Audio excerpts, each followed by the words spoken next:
সুপ্রিয় দর্শক, আসসালামু আলাইকুম। আমি হিয়া, আপনাদের সকলকে মনের কথা অনুষ্ঠানে স্বাগতম। আজকে আমাদের এই অনুষ্ঠানে উপস্থিত হয়েছে এসকে মান্না ভাই। আসসালামু আলাইকুম মান্না ভাই, কেমন আছেন? ওয়ালাইকুম সালাম, আলহামদুলিল্লাহ আমি অনেক ভালো আছি। ধন্যবাদ মনের কথা অনুষ্ঠানের সমস্ত কলাকুশলীদের। মান্না ভাই, আপনি বর্তমানে কি করছেন?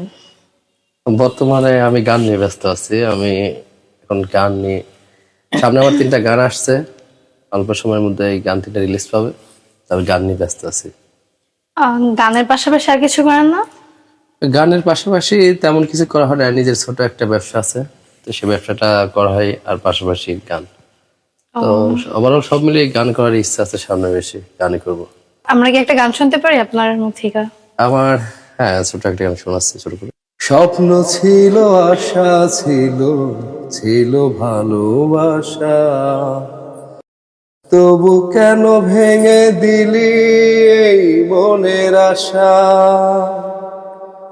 স্বপ্ন ছিল, আশা ছিল, ছিল ভালোবাসা, তবু কেন ভেঙে গেলি এই মনের আশা। কেন আমায় ঠকালি, এভাবে ফেলে গেলি। কেন আমায় ঠকালি, এভাবে ফেলে গেলি। সইতে পারি না রে, দুঃখ জমা হয়েছে আমার বুকের ভেতরে। খুবই সুন্দর হয়েছে মান্না ভাই।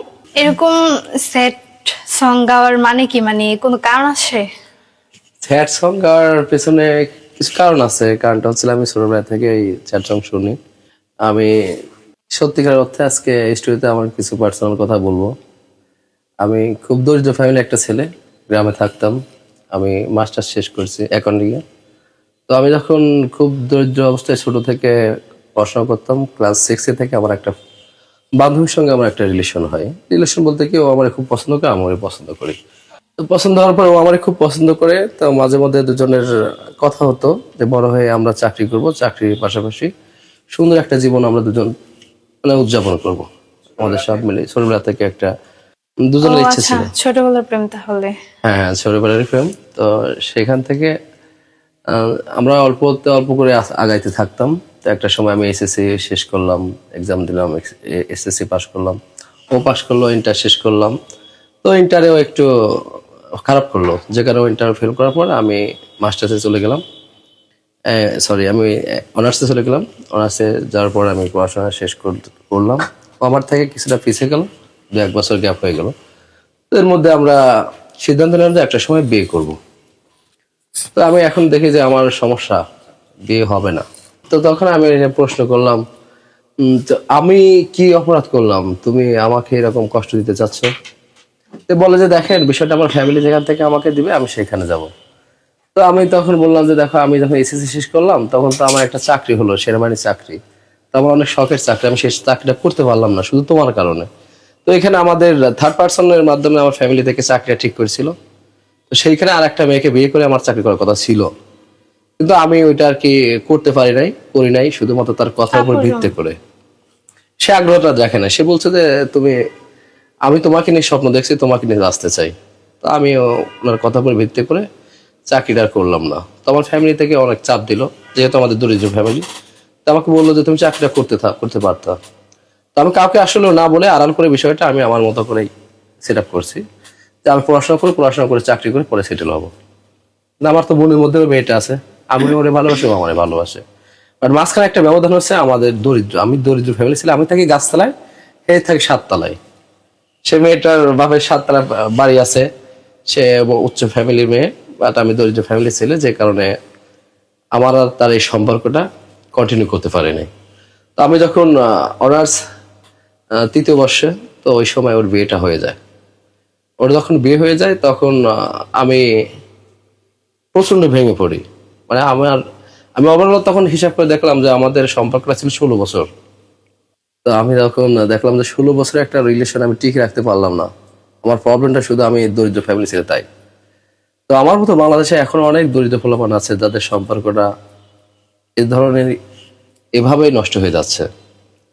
তো আমি তখন মেয়েটাকে বললাম কি আমার সঙ্গে কি কোথাও চলে যাওয়া যায়, চলো কোথাও হারিয়ে যায়। সেও কে বলল, বলছে, মেয়ে না আপনি? আমি বললাম তাকে, আমি তখন ওকে বললাম যে চলো আমরা কোথাও হারিয়ে যাই। তো তারপর থেকে একটা সময় সে যখন দেখলাম আমার জীবন থেকে চলে গেল, তো তখন আমি আর তাকে চার্জ করি নাই, তাকে কখনো জোর করি নাই। তো আমি দেখলাম যে মেয়েটার বিয়ে হয়েছে অনেক ভালো একটা জায়গায়, ছেলেটা বিদেশ থাকে। তো সেই ছেলেটার ভালো ফ্যামিলি, ওদের ফ্যামিলির সঙ্গে দুজনের ম্যাচিং হবে। তো যে কারণে আমি আর কি ওকে আর চাপ সৃষ্টি করি নাই। তো আমি দেখলাম যে আমার ভাগ্যে যেটা ছিল সেটা হয়েছে, আমি তোকে ভালোবাসি, এই জন্য আমি আর ওকে চাপ সৃষ্টি করি নাই, ও চলে গেছে। আপুকে কি মানে আপনি এখনো মিস করেন? হ্যাঁ মিস করি, প্রচন্ড মিস করি। আমার লাইফে আর সেকেন্ড ভাবে আমি দ্বিতীয়ভাবে কাউকে আর এইভাবে ভালোবাসতে পারবো না কখনোই। আমি তাকে প্রচন্ড ভালোবাসি এবং তার জন্য আল্লাহর কাছে দোয়া করি, আল্লাহ যেন সবসময় তাকে ভালো রাখে। মানে এর মাঝে কখনো কি আর আপুর সাথে কথা হয় নাই? কথা হয় নাই, কথা হয় নাই, দেখাও হয় নাই। মাঝখানে ফেসবুকের কোনো মাধ্যম দিয়ে হয়তো কোনো একদিন একদিন মেসেঞ্জারে কথা হয়েছিল। তো বললাম যে ঠিক আছে, তুমি ভালো থেকো, তোমার কাছে আমার আর কোনো দাবি নাই, কোনো চাওয়া নাই। আমি সবসময় আল্লাহর কাছে দোয়া করি যেন তুমি সুখে থাকো। এরপরে আমি চলে আসলাম মিডিয়াতে। এইসব কষ্টের কারণে কি ভাইয়া মানে গানে আসা মানে? গানে আসার হ্যাঁ বলতে পারেন এটার কারণে গানে আসা। গানে আসার আগে আমার একটা চেষ্টা ছিল সিনেমাতে কাজ করা। তো আমি ওই পরবর্তীতে এফডিসিতে আসি সিনেমাতে কাজ করার জন্য। তো বাংলাদেশে এখন সিনেমার যে পরিবেশ, ওইখানে আমার মতন একটা মানুষ কোনো একটা অবস্থান করতে পারবে না। তা আমি দেখলাম যে আমার দ্বারা এটা সম্ভব হবে না, এই কারণে মানে আমার অনেক কিছুই জানা নেই। এখানকার পরিবেশটাও আমি ওইভাবে মেনে নিতে পারবো না যেভাবে ওইখানে সবাই কাজ করে।